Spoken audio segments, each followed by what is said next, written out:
Bom dia, senhoras e senhores, episódio 86 de Beyblade X está aqui, onde finalmente a gente tem a conclusão da batalha da Karura contra o Burn e também personagens que já estavam um bom tempo sem aparecer, finalmente dando as caras hoje. Antes da gente começar, eu também quero dar um salve pro Wesley, pro Henry, pro Luizinho e pros amigos dele, Gustavo e Ícaro. Olha só todos esses bays comprados com os links aqui no canal do Exalburst, todo mundo economizou com seus novos bays e você pode encontrar o link de compra deles não só no nosso perfil do Instagram, como também no nosso grupo de descontos do Telegram. Todo mundo que compra, recebeu e manda foto que foi comigo, eu divulgo aqui no canal, igual aconteceu com toda essa rapaziada hoje, comigo não tem erro. Enquanto de um lado a gente tem a Karura dando risada, porque finalmente vai conseguir realizada contra o seu tão amado Sr. Burn, do outro lado a gente tem o Jackson lá no Kumaba Sushi. Temos todos esses pratos preparados, não tem ninguém pra vendê-los, só que o Taisho tá com plano de não deixar o Jackson sair de lá enquanto tá todo mundo fazendo suas pesquisas, seus estudos, então ele inventa alguma desculpa que ele tá chorando assim porque não tá entrando mais clientes. Com o Jackson contido por lá, nós temos então a Karura lembrando do plano que ela vai fazer. Olhando pro céu, ela revela seu plano, já que afinal as partidas estão ficando cada vez mais, as apostas têm que ficar cada vez maiores e também vai nascer um novo mundo da fusão da Fundação Yggdrasil com a empresa Gorgios. Ela está determinada a seguir com o seu plano e como é que andam as apostas.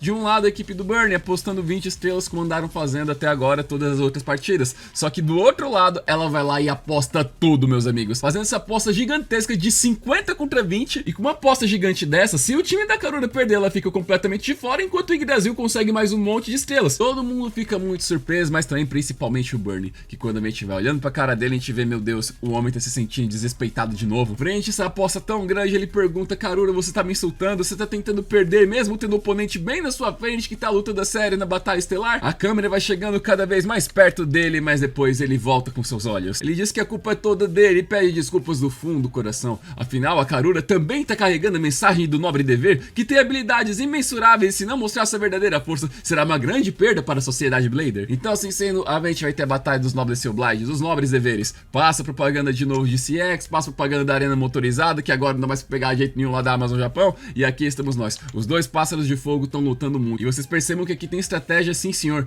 Perceba como o Crimson Garuda, ele fica batendo no Phoenix Rider ao redor, sem ir pra Extreme Line de propósito, porque quando acontece a Extreme Dash, o Transpoint faz o bem mudar de altura. O Burn, que não é nada besta, tá percebendo essa estratégia e comanda o Phoenix Rider, dá aquela empurrada no Crimson Garuda, que vai pra Extreme Line, e aí com isso ele muda de altura e é claro que também vai vindo um golpe pra cima dele, mas nada que ele não consiga desviar e agora a coisa se inverte. Agora é ele que fica batendo e não deixando o Phoenix Rider ir pra Extreme Line pra poder mudar o comportamento dele, e ele vem com vários golpes querendo tirar toda a resistência do outro pássaro. Porém a Karura começa a dar um monte de riso, porque esse tipo de jogo joga um 2 e agora é a vez dela de fazer um pássaro de fogo ir pra Extreme Line e perder resistência. Ela empurra o Phoenix Rider, que encaixa seu glide, vocês sabem, ali a gente tem um diâmetro maior, que acaba por consequência fazendo o Extreme Dash, e aí os dois ativam seus respectivos avatares 4x. A colisão dos dois pássaros de fogo é super intensa. A gente tem uma animação de explosão, todo mundo é afetado, tem aquele brilho imenso, e depois de tudo isso, o que acontece? Nós temos uma eclosão. O Phoenix Rider tem suas peças jogadas ao vento, e ninguém tá acreditando que a Karura venceu. Com essa derrota, o time Yggdrasil, ele não tá eliminado, mas eles perderam bem mais estrelas, e agora a Karura tá lá com um montão. Olhando pra cara do Burn, que tá toda constrangida, a câmera vai chegando cada vez mais e mais perto, e ele diz que achou tudo aquilo incrível, porque afinal a Karura também é uma grande Blader, está avançando o nobre dever, está avançando o Baytime Shift, e a sociedade Blader todinha por completo vai crescer com o desenvolvimento desses dois Bladers. A Karura fica tão feliz de ter sido elogiada pelo seu querido Sr. Burn, que aí então tudo começa a mudar ao redor dela, porque ele tá lá do céu com suas asas imensas, e ela também consegue suas próprias asas, e ela vai, eles estendem as mãos. Claro que na vida real ela tá lá toda nervosa, tem tirado foto dele, mas aí depois ela volta com seu mini ego e seu mini metro de altura aqui, começa a dar risada, porque sim, era tudo um grande plano, a grande Karura finalmente conseguiu o que queria, e aí claro que a gente já vê pra cara dela, então vai fundir as empresas, vai casar com ela por acaso? Claro que não, Deus me livre, o Burn não vai fazer isso nem um pouco. E voltando de lá da batalha, Tank e a Multi tá conversando justamente sobre essas estrelas. Por um lado, o time Gorgios está cada vez mais perto de conseguir enfrentar o time Zodiac, só que por outro lado, a Tank também destaca que agora quando você tem uma equipe que tá com tantas estrelas, eles ficam com mais dificuldade de encontrar outros desafiantes, porque todos eles sabem que se eles perderem alguma coisa, pronto, é o outro que já chega, então talvez eles não fiquem com tantas pessoas pra enfrentar. Elas também mencionam que o Robin tá lá treinando com a Meiko, e tem uma coisa no Japão de que quando alguém fala o seu nome e você não tá sabendo, você acaba espirrando, e tanto o Robin quanto a Meiko espirram do nada. Só que se você achava que o episódio acabava por aqui, não, minha gente, não acabou, porque o time Gorgios ele conseguiu mais uma luta, e nessa luta eles perderam tudo.